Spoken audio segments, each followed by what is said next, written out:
ॐ विश्वानि देव सवितर्दुरितानि परासुव यद्भद्रं तन्न आसुव। ॐ यां मेधां देवगणाः पितरश्चोपासते तया मामद्य मेधयाग्ने मेधाविनं कुरु स्वाहा।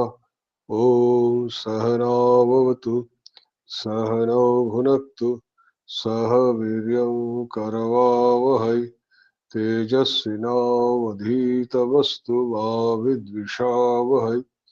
ओम शांति शांति शांति।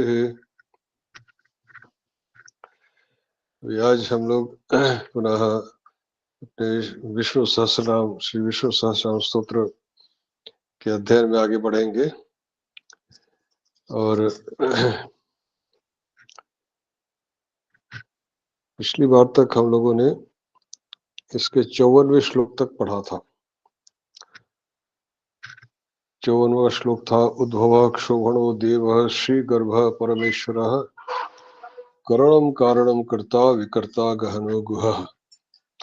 इसमें सभी शब्दों पर हम लोगों ने विस्तार से चर्चा की थी। अब आज इसके अगले श्लोक पर हम लोग आगे बढ़ेंगे। अब उन पर मैं पुनः चर्चा नहीं करूंगा, आगे हम लोग धीरे धीरे बढ़ते चलेंगे, क्योंकि विष्णु सहस्त्रनाम स्तोत्र में 1008 नाम हैं। अभी हम लोग 383 नाम तक पहुंचे हैं और अभी समझ 600 से अधिक नाम अभी बचे हैं जिन पर हमें चर्चा करनी है। और एक कक्षा में 10 से अधिक नामों पर चर्चा नहीं हो पाती है। एक श्लोक में जितने आते हैं उतने ही हो पाती है। उसमें कभी 10 है, कभी 9 है, कभी ऐसे। तो अभी इसको समाप्त होने में काफी समय लगेगा, इसलिए अभी आप लोग धैर्य पूर्वक एक्सरसाइज जुड़े रहेंगे तो धीरे धीरे हम आगे बढ़ते रहेंगे। और तो आज हम लोग 55वें श्लोक पे चर्चा करेंगे। व्यवसायो व्यवस्थान संस्थान स्थानदो ध्रुव परर्धे परम स्पष्ट स्तुष्ट पुष्ट शुभेक्षण।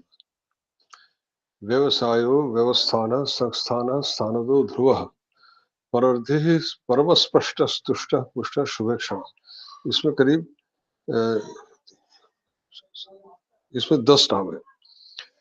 व्यवसाय व्यवस्थान संस्थान स्थानद ध्रुव परर्धि परम स्पष्ट है। ये एक ही शब्द है, परम स्पष्ट है। फिर तुष्ट पुष्ट शुभेक्षण। तो सबसे पहला नाम है व्यवसाय। इस व्यवसाय नाम को समझने का प्रयास करते हैं। इसमें क्या भगवान कहना चाह रहे हैं, इस नाम के माध्यम से भगवान का कौन सा स्वरूप हमारे सामने आता है, कौन सा स्वरूप की एक प्रकार से वंदना की गई, स्तुति की गई है। व्यवसाय शीय बंधने धातु है, यह स्वादिगण में पढ़ा गया वह बद्ध धातु है। सिनोति सिनुते असर बनता है। शीय बंधने बंधन बांधना बंधन। तो इसमें वी और अव उपसर्ग है और उसमें एक घय प्रत्यय करके वी और अव से व्यव ऐसा बन जाता है, संधि होकर के व्यवस। और सी धातु में घय प्रत्यय करके साय व्यवसाय ऐसा शब्द बनता है। शी का जो मूर्धन्य श है वो दंत स में परिवर्तित होता है, तो व्यवसाय ऐसा बनता है। शी व्यवसाय। तो ये बंधन, व्यवसाय का बंधन से क्या संबंध है? व्यवसाय शब्द से तो हम जो अपने लौकिक अपने जो भाषण है उसमें व्यवसाय इसे समझते, बिजनेस व्यापार इत्यादि, उसी को व्यवसाय कहते हैं। तो बंधन का क्या यहाँ अभिप्राय है? तो वी उपसर्ग का मतलब है विशेष रूप से, विशेषण। और अव का मतलब भी वैसे है, जैसे अवबद्धम निबद्धम, विशेष रूप से जिसमें जो बंधा हुआ हो। अब हम अपने आसपास देखते हैं कि जो भी व्यवसाय का अर्थ केवल बिजनेस करना ही नहीं होता है। जो भी जिस कर्म में जुटा हुआ है, जिस कार्य में, वही उसका व्यवसाय है, उद्योग जिसे आप कहते हैं। कोई भी कार्य कर रहा है जिसके द्वारा वह अपनी जीविका उपार्जन कर रहा है, कुछ भी कर रहा है, धन उपार्जन कर रहा है, वह उसका व्यवसाय है। तो बंधन क्यों कहा? क्योंकि वह उसमें जो मनुष्य उसमें बंधा रहता है, जो भी उसका व्यवसाय है। आप जानते ही हैं, एक जिसकी एक दुकान है, दुकानदार है, वो अपने दुकान से बंधा हुआ है। वो सुबह जाएगा, दुकान खोलेगा, सारा दिन सामान बेचेगा, रात में हिसाब किताब करेगा, फिर वापस आएगा। उसको वो छोड़ नहीं सकता, वो उससे बंधा हुआ है। इसलिए व्यवसाय का अर्थ, बंधन से व्यवसाय शब्द जुड़ा हुआ है कि जिस उद्योग से आप जुड़े हैं, आप उसमें पूरी तरह से निविष्ट हैं, निबद्ध हैं उसमें, और उसी में आप अपना पूरा मन लगाते हैं, पूरी शक्ति लगाते हैं, बुद्धि लगाते हैं। चाहे आप जहाँ भी जो भी कार्य कर रहा है, हर कोई अपना अलग-अलग प्रकार के कार्य करता है। किसी का व्यवसाय भी अलग-अलग प्रकार के होते हैं। परंतु जो जिस व्यवसाय में है, वो उसी में अपना कार्य करता है, उसी में उसी में वो बँधा रहता है, उसी में वह विशेषता हासिल करता है। हिंदी में कहावत है ना, जिसका काम उसी को साजे। तो वह उसी में विशिष्ट, तो व्यवसाय है, वो विशिष्टता, विशेषण निबद्ध है। उसे विशेषता प्राप्त करता है, और फिर उसके द्वारा ही वह कार्य ठीक-ठीक से हो सकता है। कोई दूसरा करेगा तो गड़बड़ होगा।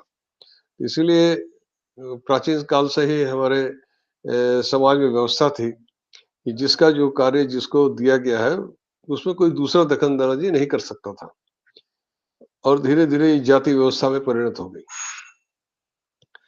जैसे हमारे देश में था, जैसे बढ़ई है, उसका व्यवसाय है कि लकड़ी के सामान बनाना।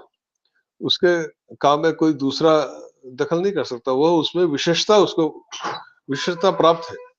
वो उस कार्य को कैसे करना है, उसके सारी पद्धति विद्याएँ वो जानता है। ऐसे ही लुहार, कुम्हार इत्यादि जितने भी ये हैं, ये उनका व्यवसाय उद्योग है। वो उसमें निविष्ट है, निबद्ध है।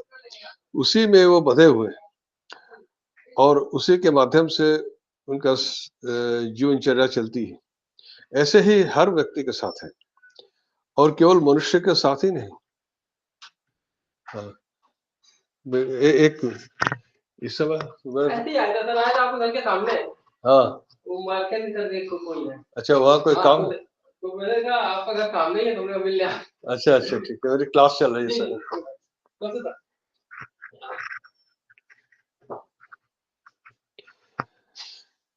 तो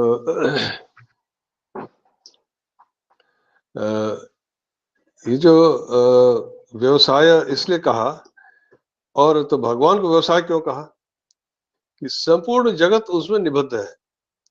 जैसे मनुष्य प्राणी किसी में निबद्ध रहता है, तो संपूर्ण जगत उनसे जुड़ा हुआ, उनसे निबद्ध है, उनसे हटके अलग नहीं जा सकता, इसलिए उनको व्यवसाय कहा। तो समस्त जगत उनसे बंधा हुआ है, इसलिए भगवान व्यवसाय है। तो ये श्रेय बंधने जो धातु है, उसका अभिप्राय यही है। जो व्यवसाय शब्द हम अपने लोक में व्यवहार करते हैं, उसका तो यह अर्थ मैंने आपको बताया, पर यहाँ पर यह अभिप्राय है कि समस्त जगत उससे बंधा हुआ है। वो स्वयं स्वतंत्र है, परंतु जगत उनसे अलग नहीं है, उनसे बंधा हुआ है। इससे पहले भी हमने बहुत से श्लोकों में, नामों के माध्यम से और उपनिषद के मंत्रों के माध्यम से यह देखा कि उनको कहा गया है कि जैसे रथ के पहिए की जो तीलियां धुरी से जुड़ी रहती हैं, ऐसी समस्त जगत उनसे जुड़ा हुआ है, उनसे कोई अलग नहीं रह। इसी प्रकार यहाँ भी यही अभिप्राय है कि वह तो स्वयं स्वतंत्र है, उन पर वो स्वयं किसी से बंधे नहीं, परंतु ये जगत उनसे बंधा हुआ है। जगत उनसे छोड़ करके कहीं नहीं जा सकता, वह उन्हीं का जगत है, उनसे बंधा हुआ है। तो यह व्यवसायः का यह अभिप्राय है कि समस्त जगत जिनसे बंधा हुआ है, वह व्यवसाय है। तो शीय बंधने धातु है, यह सिनोति स्वादिगण में पढ़ा गया है, सुनोति ऐसा रूप बनता है, उससे यह व्यवसाय शब्द सिद्ध होता है। फिर आते हैं, अगला नाम है व्यवस्थान। व्यवस्थान, यहाँ भी वी और अव ये दोनों उपसर्ग हैं, पर यहाँ धातु दूसरा है, स्था। स्था धातु है,ष्ठा धातु मूल मूल धातु में मूर्धन्य श और ठ है,ष्ठा। उसी से उसका मतलब गति निवृत्ति, मतलब गति का रुक जाना, तिष्ठति उससे शब्द बनता है। तो भौतिकगण में पढ़ा गया है स्था धातु, उससे तिष्ठति रूप बनता है। आप सब जानते हैं इस शब्द को, जो भी संस्कृत पढ़े हैं। तो यह जो सा धातु है, इसमें तो इसी से स्थान शब्द बनता है। स्थान मतलब जिसमें किसी चीज को रखा जाए, तो यहाँ व्यवस्थान है, व्यवस्थिति, अर्थात जो सबकी व्यवस्था करता है। अब व्यवस्था का क्या अर्थ है, हम सब जानते हैं। हम अपने आसपास के दृष्टांतों से ही चीजों को समझने का प्रयास करेंगे, क्योंकि हमारी बुद्धि तो वहीं तक जा सकती है ना जो हम अपने आसपास देखते हैं। भगवान तो अचिंतनीय है, पर दृष्टांत उनको समझने के लिए कुछ दृष्टांतों की आवश्यकता होती है। कोई भी जब कार्यक्रम होता है, आप वहां जाते हैं, तो वहां आपको एक व्यवस्था दिखती है कि यहाँ पर हाथ धोना है, यहाँ पर बैठना है, यहाँ पर आपको कुछ दिया जाएगा, या वहां पर भोजन होना है, वहां पर जलपान होना है। ये सब आपको अलग अलग व्यवस्थाएं दिखती हैं। तो वो व्यवस्था क्यों की जाती है? आपकी सुविधा के लिए, कि आप सब जगह अपने अपने तरीके से काम हो, उसके लिए आपको इधर उधर भटकना न पड़े। तो यह जो यह हम अपने आसपास अपने जीवन में देखते हैं। तो वी और अव ये दोनों उपसर्ग इसमें भी आए हैं। तो व्यवस्थान शब्द से यहाँ पर क्या अभिप्राय है कि उनमें स्थिति है।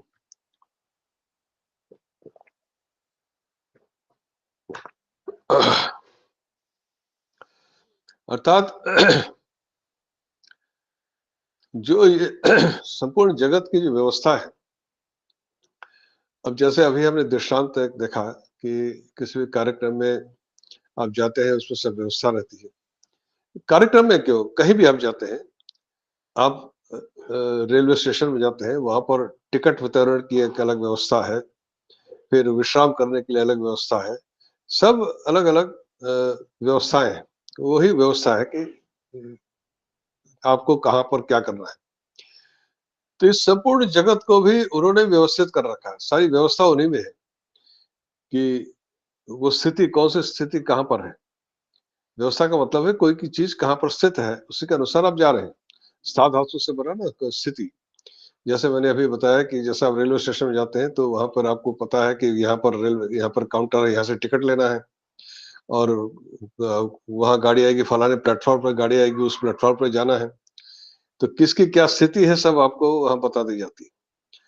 तो इसी प्रकार से यहाँ भगवान के ये संपूर्ण जगत है, उसमें किसकी स्थिति कहाँ रहेगी, यह उनके द्वारा निर्णित है।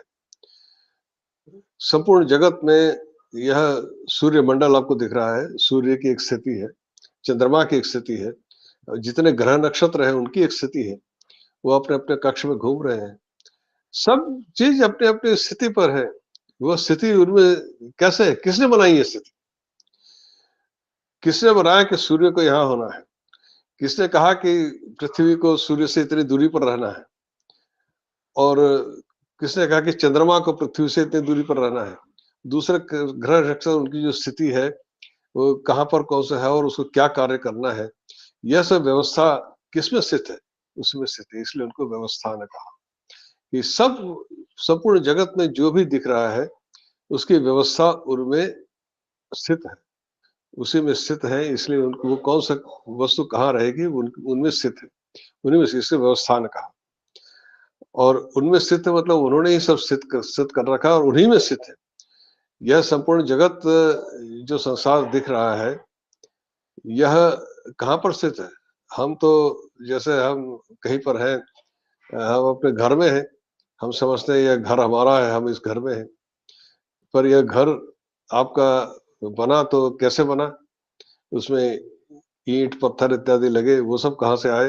ये भूमि कहाँ से आई, जिस भूमि पर आपका घर बना है? तो यह भूमि तो आपने नहीं बनाई, भूमि तो थी पहले से। तो यह व्यवस्था किसने की? तो यह व्यवस्था कहाँ पर है, किसमें है? तो उसी में है। हम समझते हैं यह मेरी जमीन है, पर वो जमीन कहाँ से आई? और इसको लगे सब कुछ तो उसी का है, पर हम आपस में लड़ते हैं, ये मेरी, यह मेरा, ये तेरा।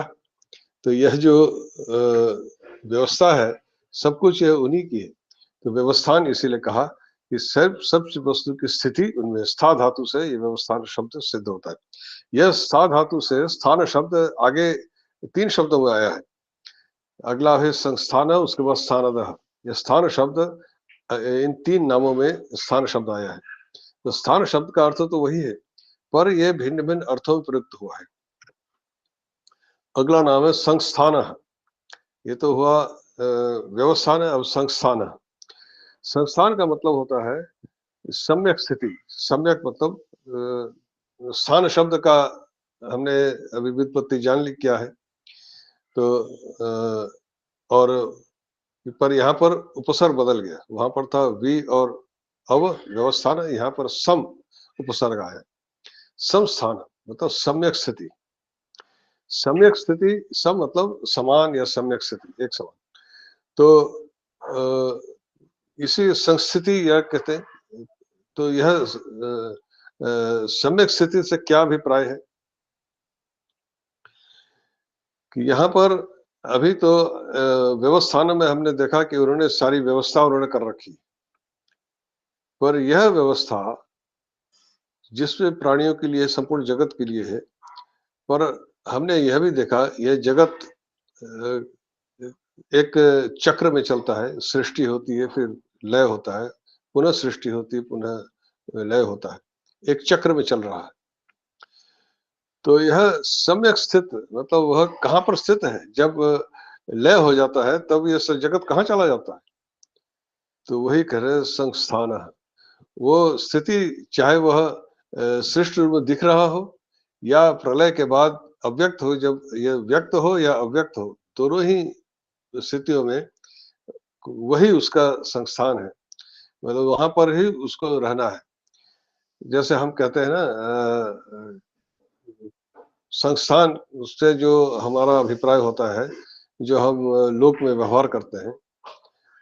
आप जैसे कहते हैं कि यहाँ पर आपने देखा होगा कई सारे नाम आपने देखे हैं, संस्कृत संस्थान, नाट्य संस्थान।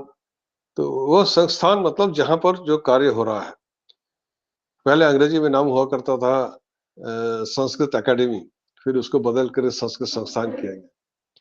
तो जहाँ पर संस्कृत स्थित है तो वो संस्थान है, तो संस्कृत संस्थान, वहां पर संस्कृत का ही कार्य होता है। तो संस्थान का मतलब है जहां पर सब सम्यक रूप से जो स्थित है, सम्यक स्थिति संस्थान, सम्यक रूप से अच्छी प्रकार से जो स्थित है। तो यह भगवान को संस्थान क्यों कहा? कि संपूर्ण जगत चाहे वो व्यक्त हो या अव्यक्त हो, वह उन्हीं में स्थित है, सम्यक रूप से स्थित है। मतलब वो और कहीं इधर उधर कहीं जा ही नहीं सकता, क्योंकि उसके अलावा कोई स्थान है ही नहीं जाने का। तो सम्यक रूप से उन्हीं में स्थित है, वही उसका संस्थान है, वही उसका आश्रय है, इसलिए उनको संस्थान कहा। तो यह व्यवस्थान है, संस्थान है, इन दोनों शब्दों में भाव का जो इसमें जो भेद है, अंतर है, उसको समझे। व्यवस्थान का मतलब यह है कि जो यह सृष्टि हुई, सृष्ट सृष्ट जगत से यहाँ उपाय है। जो अव्यक्त में तो स्थिति का कोई मतलब नहीं, वो तो सब एक हो गया, लय हो गया सब। परंतु जब सृष्टि हुई, जब चीजें बाहर आई, सब दिख रही हैं, तो उसकी कोई स्थिति होगी ना, कोई कौन कहाँ रहेगा, तो वो व्यवस्थान है। यह व्यक्त जगत के लिए है व्यवस्थान है। और व्यक्त जगत में कौन कहाँ रहेगा, ये सृष्टि हो रही है, तो उसकी व्यवस्था कि कौन क्या कार्य करेगा, कौन कहाँ रहेगा, किस प्रकार की उसकी स्थिति कहाँ होगी, यह वो कर रहे हैं, वो कर रहे हैं। और जब लय हो गया तो संस्थान उसके अगला स्थिति है। जब यह लय हो जाएगा तब कहाँ जाएगा, संस्थान, मतलब उन्हीं में स्थिति होगी। तो ये दोनों जो व्यवस्थान है, संस्थान है, ये दोनों उसके व्यक्त और अव्यक्त स्थिति से जुड़े हुए दोनों नाम। व्यवस्थान का अभिप्राय है जब यह सृष्टि अपना व्यक्त रूप में है, तब किसकी कहाँ स्थिति है, कौन किसके कौन क्या कार्य करेगा, उसका व्यवस्था उन्होंने की है। और जब यह लय हो जाता है, तो सृष्टि समाप्त हो गई, लय हो गया, तब वह कहाँ जाएगा, वो संस्थान है, वहां पर वह रहेगा, उसकी वही स्थिति है, संस्थिति वह संस्थान है। अब आया स्थानदः, यहाँ भी स्थानदः, यहाँ भी स्थान शब्द है, पर यहाँ पर कोई उपसर्ग नहीं है, यहाँ पर पीछे पड़ा लगा हुआ दह, तो स्थानम ददात इति स्थानतः, यहाँ दा धातु से बना हुआ है। तो स्थानम ददाति, उसमें एक समास होता है, तो वो समास व्याकरण का विषय उसमें ले जाएंगे, पर इसका जो विग्रह है उसको यूं समझ लीजिए कि स्थानम ददाति इति स्थानदः, जो स्थान देता है। आपने देखा ना, मोक्षदः, मोक्षम ददाति इति मोक्षदः, तो वही इसका यहीं पर यह अभिप्राय है। स्थानम ददाति का मतलब क्या है, अभी तो हमने व्यवस्था की दी, और स्थानम ददाति, स्थान वो प्रदान करते हैं, स्थान देने वाला, अर्थात जो जिसमें तिष्ठन्ति अस्मिन्, जिसमें है। अब स्थानम ददाति का मतलब क्या है, अब वो जब भी ये संपूर्ण जगत की सृष्टि की, अब उन्होंने सबको स्थिति दे दी कि कौन सा कौन कौन का कहाँ रहेगा। उसके बाद भी कुछ होता है, हम अपने लौकिक दृष्टांतों से इसको समझ सकते हैं कि आपका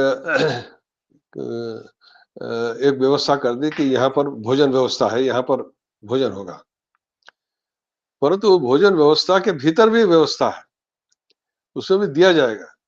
तो भोजन व्यवस्था होगा कहने से तो काम नहीं चला जाएगा ना, वहां पर तो देना पड़ेगा ना, कि यहाँ पर दाल मिलेगा, ये चावल है, ये जो पकाने वाले हैं उनको सामग्री देनी पड़ेगी, वो पकाएंगे, फिर आपको परोसा जाएगा, तब आपको वो मिलेगा। केवल स्थान की व्यवस्था कर देने से तो काम चलेगा नहीं, वो सब भी तो देना पड़ेगा, तब तो वह क्रिया संपन्न होगी। तो वो स्थानम ददाति का यहाँ यह अभिप्राय है कि स्थान तो दे दिया, किसको कहाँ पर क्या करना है वो तो है। अब एक मनुष्य प्राणी के भीतर भी आप देखिए कि उनके कर्म इंद्रियों और इंद्रियों का कुछ स्थान है जो कार्य कर रहे हैं। आपके सारे जो ज्ञानेंद्रियां हैं वो आपके इस सर में ही है, आंखें हैं, नाक है, कान है, वो मस्तिष्क के साथ जुड़े हुए, सब एक जगह पर है। आपके कर्मेंद्रिय है, हाथ और पांव, वो अपने अपने स्थान पर हैं। किस अंग से क्या कार्य होना है उसका एक स्थान है, और उसी स्थान के अनुसार वह कार्य होता है, और उसी से सुविधा होती है। अगर हाथों का जो स्थान है, इसी से आप जो कार्य आपको करना है हाथों से, हाथों का इस प्रकार स्थान है। पैरों का काम है चलना, तो पैरों का अलग स्थान है। उसी तरह से आंखों का काम है देखना, तो आंखों का अलग स्थान है। आंख आपके मस्तिष्क में सबसे ऊपर है, आपके जो शरीर के सबसे ऊपर के भाग में आंखें स्थित हैं, जिससे आप दूर तक देख सकते हैं। तो आंखें पैरों के पास क्यों नहीं दी है? एकदम ऊपर क्यों दिया? तो हर वस्तु को अपने अपने स्थान पर दिया है कि जिस वस्तु से जिससे क्या कार्य होना है उस प्रकार से स्थित किया है। इस शरीर के अंग प्रत्यंगों से हम इस चीज को समझ सकते हैं। तो स्थानतः का मतलब यही है, चाहे मनुष्य हो पशु हो।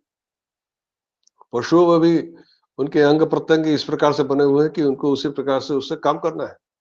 चिड़ियों के केवल 2 ही पैर होते हैं जिनसे वो वृक्ष पर डाली पर बैठ सके। उन्हें उसे वो तो डैने उड़ता है, उसे 4 पैरों की आवश्यकता नहीं।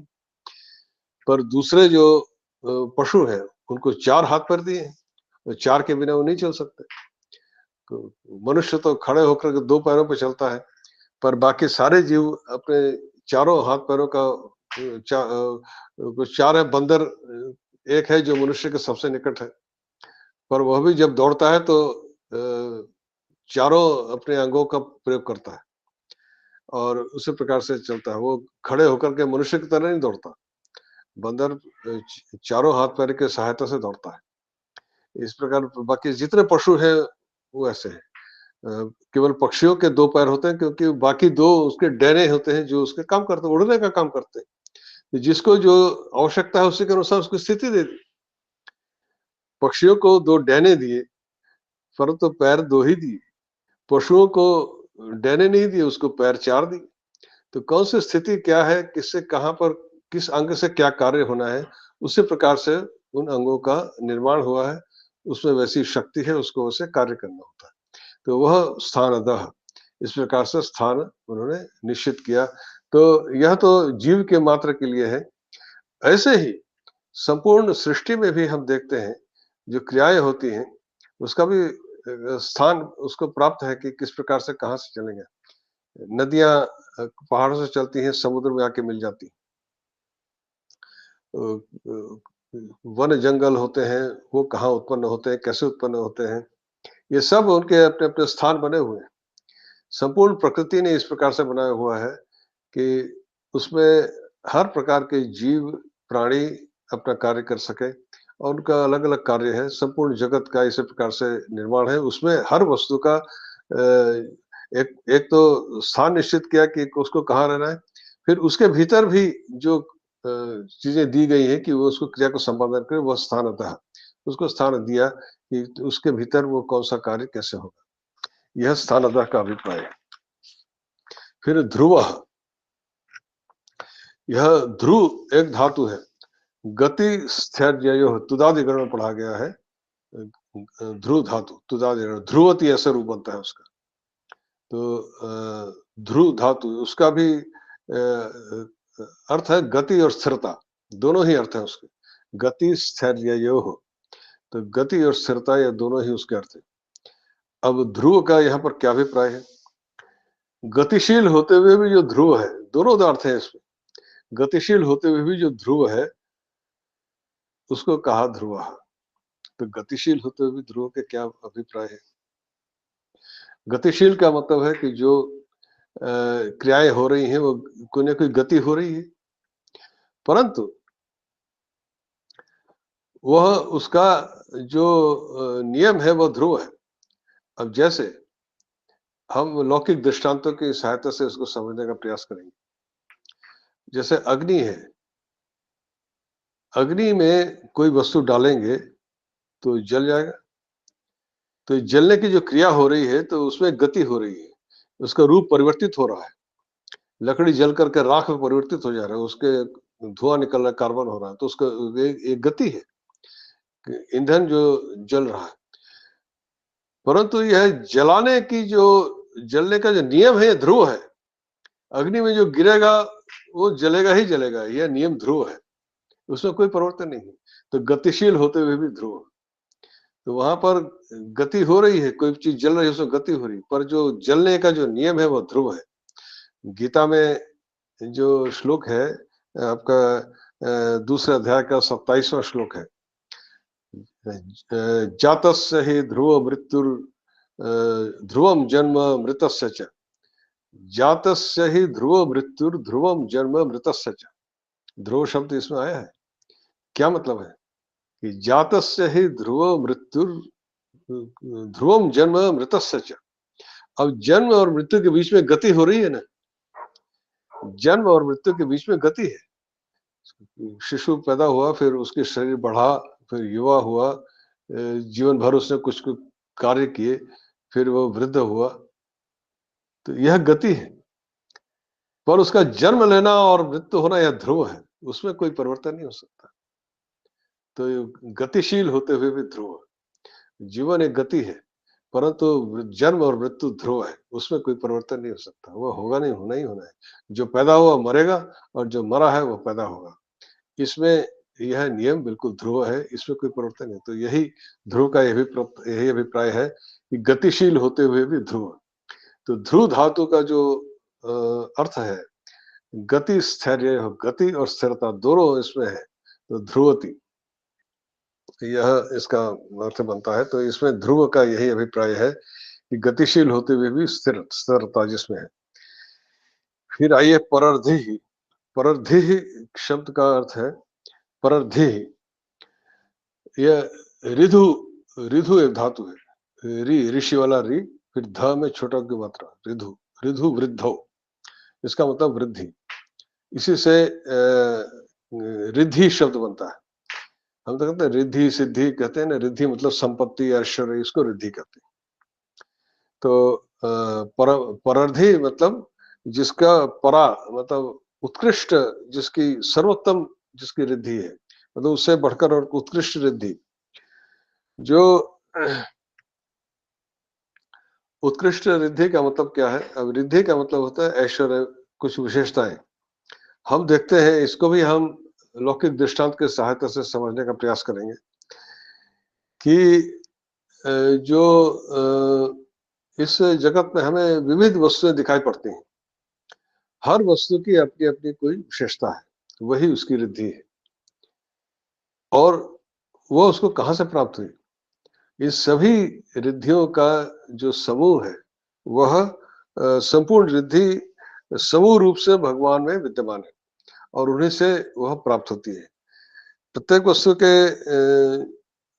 जो उसका ऐश्वर्य है, मतलब आप जैसे हम सोने का आभूषण बनाते हैं, सोने की जो चमक है, उसके जो गुण है, वही उसका ऐश्वर्य है।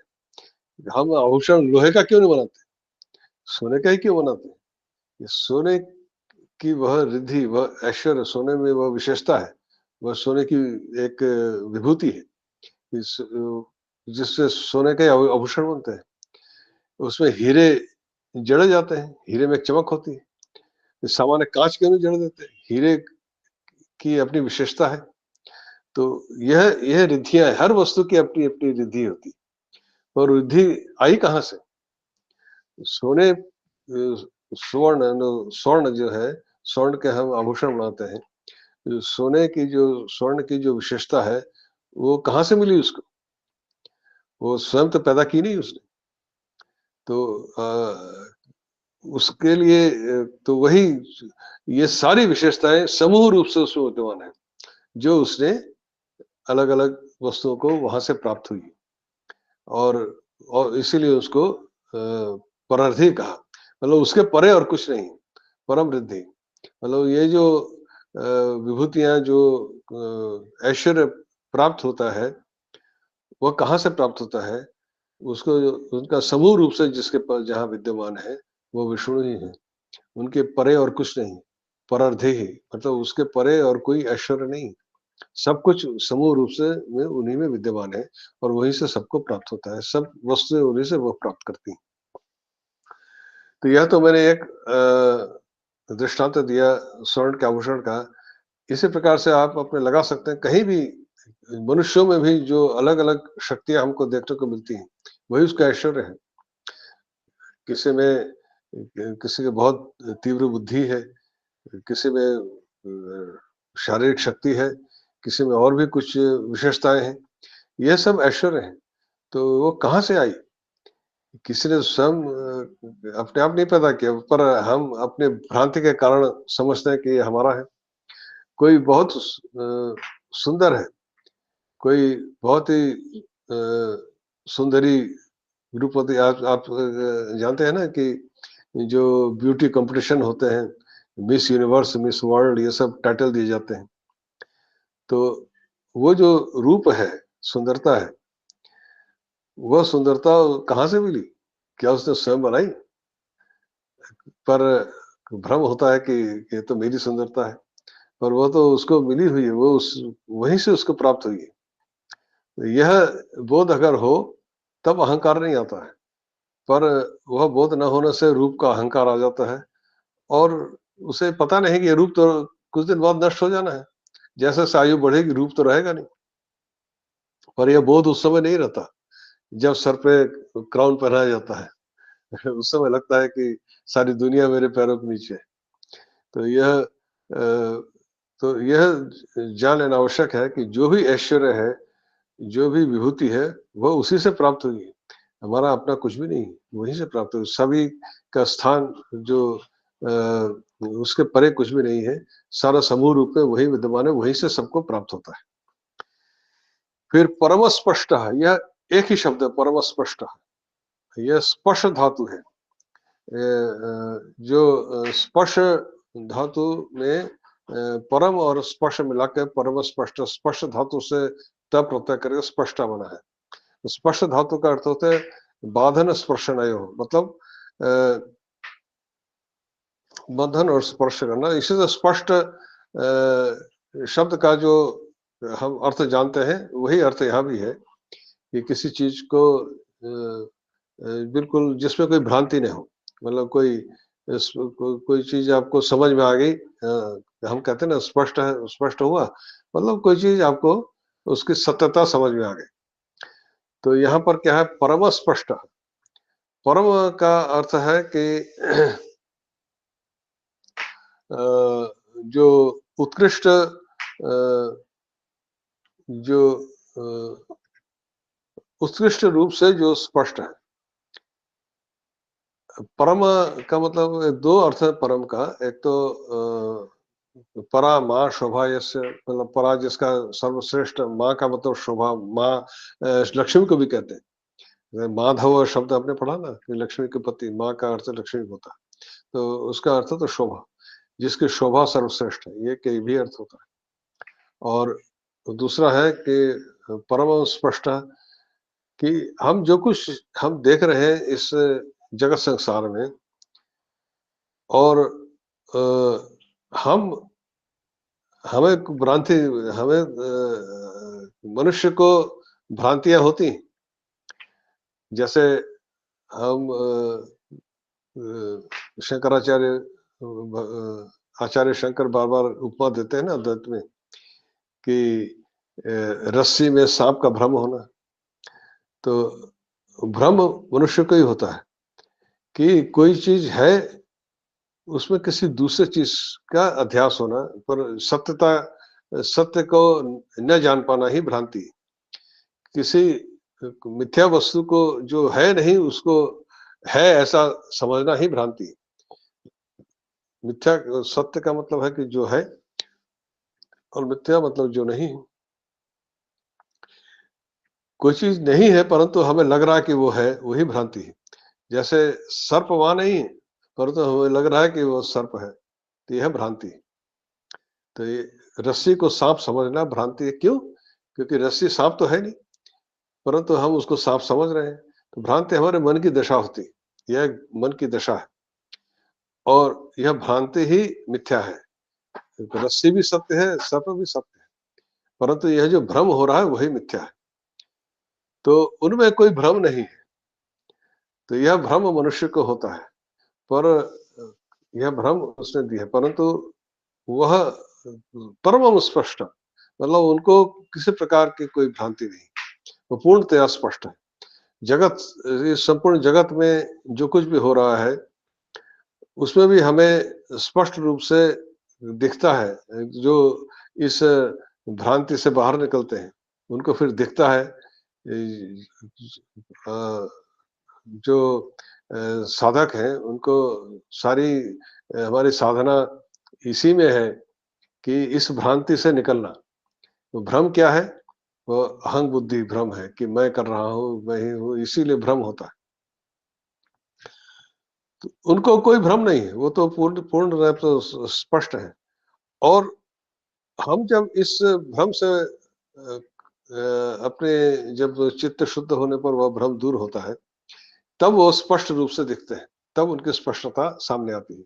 परम स्पष्ट मतलब उस वो स्पष्ट हो गया तो फिर और कुछ जानने की आवश्यकता नहीं।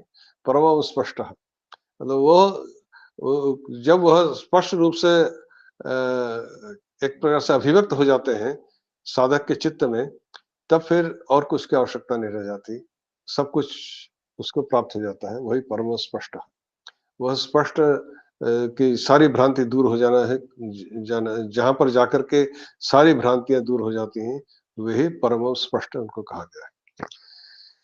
फिर तुष्टः, यह तुष प्रीतो एक धातु है। तुष यह दिवादिगण में पढ़ा गया तुष्यति ऐसा रूप होता है। तो संतोष इत्यादि शब्द इससे से कहा गया है। तो तुष्टा का मतलब संतोष युक्त। तो यहाँ जो संतुष्टि का अभिप्राय क्या है कि तस्मिन् तुष्ट जगत तुष्ट। यह है कि अब तुष्टि क्या होती है? संतोष अब एक कबीर कबीर का ही शायद ये दोहा है, गोधन गजधन बाज धन और रतन धन खान, जब आवे संतोष धन सब धन धूरी समान। संतोष मतलब उसके बाद फिर किसी और वस्तु की आवश्यकता नहीं रहती। और आपके जो योग है, योग शास्त्र, उसमें भी है जो यम और नियम है, उसमें जो कहा गया है नियम में भी 5 है। जो यम है वो 5 है और नियम 5 है। यम में है सत्य, अहिंसा, ब्रह्मचर्य और अस्तेय अपरिग्रह। और इसी तरह से नियम में है शौच संतोष स्वाध्याय, शौच संतोष स्वाध्याय, तप ईश्वर प्रणिधान, ये 5 है। तो वो संतोष उसमें शब्द आया है, शौच संतोष स्वाध्याय तप ईश्वर प्रणिधान। तो जब संतोष यदि नहीं है तो आप ईश्वर की तरफ आगे नहीं बढ़ सकते।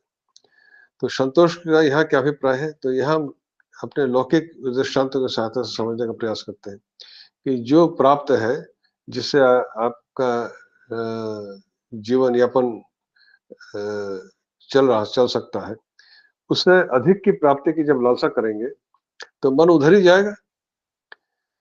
तो संतोष का यदि संतोष नहीं है तो ईश्वर की तरफ उसका मन नहीं जा सकता। वह एक आवश्यक अंग है इसका।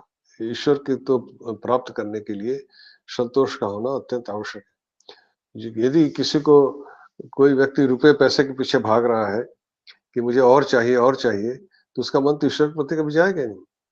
तो यह जो भगवान के लिए कहा गया तुष्ट, तो परिपूर्ण है, उन्हें तो कुछ चाहिए नहीं, तो वो तुष्ट है। हमें हमें असंतोष कब होता है? जब हमारे पास हम देखते हैं मेरे पास तो गाड़ी नहीं, उसके पास गाड़ी है, तो मुझे भी एक गाड़ी लेनी है, तो वह संतोष चला गया उसका। वह प्रयास करेगा कैसे गाड़ी ली जाए, उसके बाद फलाने के पास ये है, मेरे पास ये नहीं। पर जिसके पास सब कुछ है उसे फिर किसी चीज की क्या आवश्यकता है? तो वह तो संतोष है, उसके पास सब कुछ तो उसी का है, तो उसे किसी वस्तु की प्राप्ति की उसे आकांक्षा नहीं है, इसलिए तुष्ट है, परिपूर्ण है, वो पूर्ण रूप से तुष्ट है। इसलिए उसको कहा तुष्ट। फिर कहा पुष्ट। पुष पुष्ट, ये पुष्प भी एक धातु है। पुष्ट ये भौतिकगण में पढ़ा गया है। ये पुष्ट धातु 4 अलग अलग गणों में पढ़ा गया है। आपने जो लोग आप लोग व्याकरण में थोड़ा बहुत व्याकरण हमारे साथ जिन्होंने पढ़ी है, जानते हैं कि धातुओं के अलग अलग समूह हैं। मतलब गण मतलब समूह, उनके अलग अलग रूप, अलग अलग प्रकार से रूप चलते हैं, कहीं कहीं पर उनके अर्थ भी अलग हो जाते हैं। पर यहाँ पर यह 3 अलग अलग गणों में पढ़ा गया है, पर अर्थ एक ही है, रूप अलग अलग बनते हैं। भौतिक गण में पढ़ा गया है, वो भी एक ही अर्थ है, वहां पर इसका रूप बनता है पोषति। दिवादिगण में भी यह धातु पढ़ा गया है, वहां पर पुष्यति ऐसा रूप बनता है, और क्रियादिगण में पढ़ा गया वहां पुष्णांत ऐसा रूप बनता है। तीनों का अर्थ एक ही। और चुरादिगण में पुष्ट धातु उसका धारण करना इस अर्थ में है, पोषयति ऐसा रूप बनता है। पर इसमें वही जैसे धारण पोषण करना कहते हैं ना, तो पुष्ट का पुष्टि, तो अब वह हम कहते हैं ना हृष्ट पुष्ट। अब लौकिक अपने दृष्टांतों समझने का प्रयास करें। अब आजकल कहते हैं ना कि पुष्टि युक्त आहार, कहते हैं ना पुष्टि, कि शरीर पुष्ट होना। किसी चीज की जब कमी होती है तो उसे क्या अपुष्टि कहते हैं हम लोग। विटामिन की कमी हो गई या किसी चीज की कमी हो गई।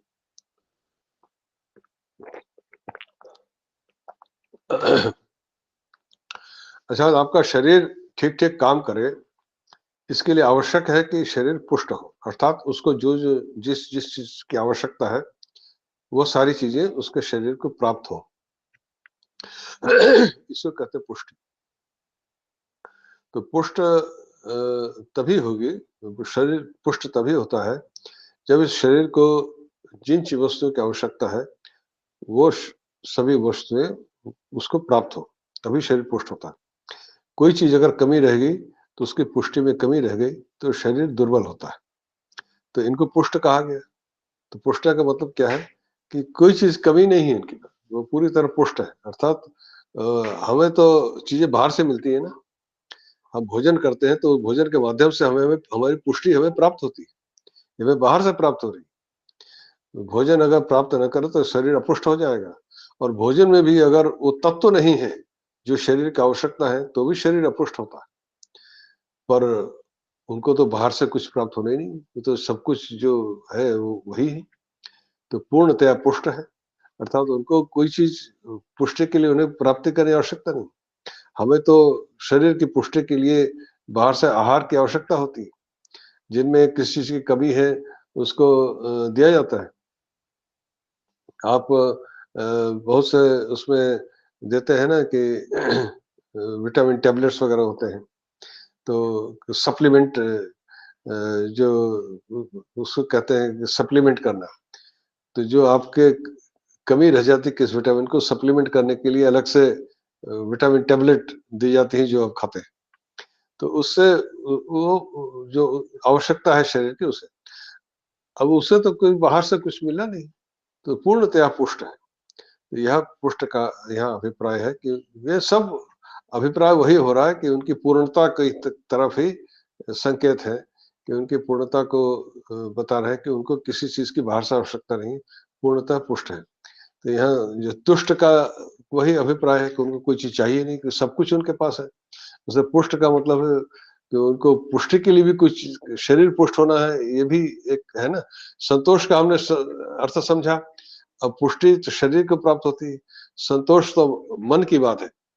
मन और शरीर तो यहाँ पर देखिए तुष्टि पुष्टि दोनों का तुष्टा पुष्टा जो कहा गया है, इसमें भेद क्या है? पुष्टि शरीर की होती है और संतुष्टि मन की होती है। पर मन भी एक शरीर का ही एक समझ लीजिए कि एक सूक्ष्म एक रूप है, और मन ही हमारा तुष्ट होता है, प्रसन्न होता है, संतोष नहीं होता है। पर पुष्टि तो शरीर को प्राप्त होती है। तो दोनों चीजों को यहाँ मिला। तो भगवान के लिए कोई उनके लिए कोई ऐसा वस्तु नहीं है जो उन्हें चाहिए, और न ही कोई जो जगत रूप जो उनका शरीर है उसको पुष्ट होने के लिए उसको बाहर से कुछ चाहिए। सब कुछ उन्हीं में है, सब कुछ उनके भीतर ही है।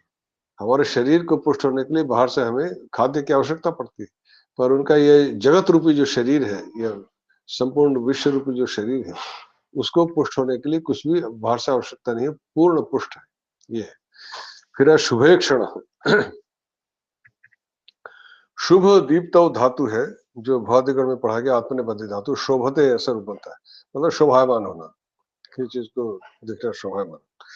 इसी से शुभम शब्द इसी से बनता है, जिसका अर्थ होता है मंगलदायक, जो मंगलकारी, शुभ। तो शुभ क्या है? अब ईक्षण दूसरा धातु है। ईक्षण शब्द कहाँ से बना? ईक्ष दर्शन एक धातु है।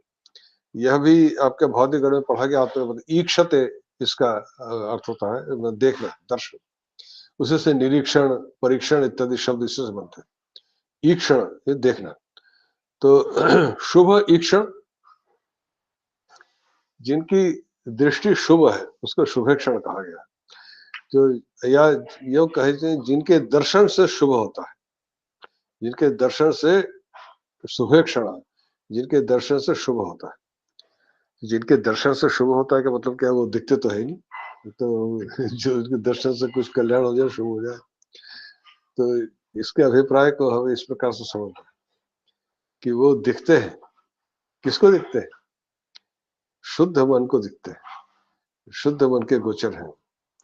तो शुभ एक क्षण जब मन शुद्ध होता है, पवित्र होता है, तब वह अभिव्यक्त होते हैं, तब वह साधक के अंतःकरण में प्रकट होते हैं और उसका शुभ होता है, उसका कल्याण होता है, उसका मंगल होता है, अर्थात उसको मोक्ष प्राप्ति होती है, उसको विश्व प्रद की प्राप्ति होती है। वही शुभ एक क्षण कहा गया। तो जिनको दर्शन करने से शुभ हो, अर्थात उसका परम कल्याण, उसका परम मंगल उसे प्राप्त हो, तो वो ईक्षण कब हो सकता है? जब अंतःकरण शुद्ध होता है, चित्त शुद्ध होने पर ही उनके दर्शन होते हैं, मन निर्मल होने पर ही उनके दर्शन होते हैं, और तब ही साधक को उसका जो उसका जो शुभ है, अर्थात उसका परम कल्याण, यहाँ तो शुभ का अभिप्राय है, उसका परम कल्याण अर्थात मोक्ष या परम पद, विष्णु पद जिसे कहते हैं, विष्णु के चरणों में स्थान मिलना, वही उसको प्राप्ति होती है। इसलिए कहा शुभेक्षण, जिनको दर्शन करने से परम पद की प्राप्ति हो जाती है। सभी हम कहते हैं तुम्हारा कल्याण हो, मंगल हो, शुभ हो। शुभ शुभ हम कहते हैं, कोई भी यात्रा करता है तो शुभ शुभ, शुभमस्तु, आपका आपकी यात्रा शुभ हो, ऐसा कहते हैं हम लोग। कोई भी जा रहा तो कहते हैं आपकी यात्रा शुभ हो। तो यहाँ शुभ हमारे लौकिक सांसारिक दृश्य से हमारे जो शुभ का अभिप्राय यही होता है कि जो हम चाहते हैं वो हमें मिले, वही हमारे लिए शुभ है। जो बिजनेसमैन है वो अपने दुकान में लिखता है शुभ लाभ। तो जो सांसारिक दृष्टि में शुभ का अभिप्राय यही है, जो हम चाहते हैं वो हमें मिल जाए, वही शुभ है। कोई भी व्यापारी ये नहीं चाहता कि उसके व्यवसाय में हानि हो जाए, यही चाहता है लाभ हो। तो जो लाभ चाहता है, इसीलिए लाभ उसके लिए शुभ है। हानि शुभ नहीं हो सकती, लाभ ही उसके लिए शुभ है, क्योंकि लाभ को चाहता है, वो तो हानि नहीं चाहता, इसीलिए शुभ लाभ। जो हम चाहते हैं वो अगर मिलता है, वही हमारे लिए शुभ हो। तो जो यात्रा कर रहा है, हमको तुम्हारी यात्रा शुभ हो, मतलब तुम जहाँ जाना चाहते हो वह कुशल पूर्वक पहुंच जाओ, यही उसके लिए शुभ है। रास्ते में कोई विघ्न ना आए, व्यवधान ना आए, कोई कठिनाई ना आए, और आसानी से सुख पूर्वक अपनी यात्रा संपन्न कर सको, वही शुभ है। तो यह हमारे सांसारिक लौकिक दृष्टिकोण है। तो यहाँ पर शुभ एक क्षण, तो सभी सबसे अधिक शुभ क्या है? जो साधक है, मोक्ष की जो प्राप्ति को जो चाहता है, उसके लिए मोक्ष ही उसके लिए परम कल्याण है, वह मोक्ष चाह रहा है। तो जो, और मोक्ष कब प्राप्त हो सकते हैं? जब अंतःकरण शुद्ध हो और उनका दर्शन हो जाए, तभी मोक्ष की प्राप्ति हो सकती है, उससे पहले नहीं हो सकती। जब तक हम संसार में लगे हुए हैं, उनके दर्शन नहीं होते। चित्त, और उनके दर्शन तभी हो सकते हैं जब चित्त शुद्ध हो, अंतःकरण निर्मल होने पर ही उनकी छवि प्रकट होती है, और उनके दर्शन का भी अभिप्राय है, उनकी अनुभूति होती है। अपने अंतःकरण के जब वो साधक उनको अनुभव करता है, और तभी उसको मोक्ष प्राप्ति होती है, वही उसका शुभ है। और अंतिम जो सभी सब कल्याणों का परम कल्याण वही है। ॐ द्यौः शान्तिरन्तरिक्षगुं शान्तिः पृथिवी शान्तिरापः शान्तिरोषधयः शान्तिः वनस्पतयः शान्तिर्विश्वे देवाः शान्तिर्ब्रह्म शान्तिः सर्वगुण शान्तिः शान्तिरेव शान्तिः सामा शान्तिरेधि ॐ शान्तिः शान्तिः शान्तिः।